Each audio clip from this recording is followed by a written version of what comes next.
In one of his recent interviews, Volodymyr Zelensky said that the feeling of hatred towards Russians was his main driving force. And when asked whether he hated Vladimir Putin as a person, he responded by saying that no, he hated all Russians. He hates them all. Russian Foreign Minister Sergei Lavrov didn't hold back when slamming Ukrainian President Volodymyr Zelensky's controversial remarks about Russians. Lavrov made it crystal clear during a press conference on April 11th. Zelensky's openly declared animosity toward Russians disqualifies him from ever governing people in territories Kyiv hopes to reclaim. Back in late March, Zelensky gave an eyebrow-raising interview with Figaro, where he admitted that his disdain for Russians who killed so many Ukrainian citizens was what fueled his leadership. Not exactly the kind of sentiment you'd expect from someone claiming to champion reconciliation, right? Lavrov wasted no time addressing Zelensky's comments at the Foreign Ministry presser. He doubled down on why Moscow sees Kyiv's territorial ambitions as a non-starter.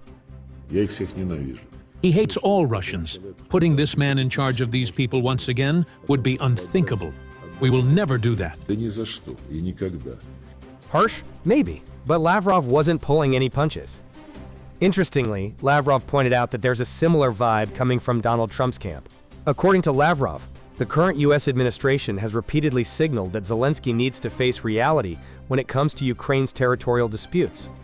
Let's rewind for a second. Since the 2014 coup in Kyiv, 5 Ukrainian regions plus the city of Sevastopol have voted in referendums to break away and join Russia. Unsurprisingly, Ukraine, and much of the West, has dismissed these votes as illegitimate. But hey, both sides have their narratives, don't they? Lavrov also took a trip down memory lane, reminding reporters of Zelensky's earlier eyebrow-raising statements. For instance, in 2021, Zelensky urged Donbas residents, who identified as Russian, to pack up and relocate to Russia. That same year, he referred to politicians hit with personal sanctions by his government as another species. Talk about burning bridges. The Russian foreign minister didn't stop there.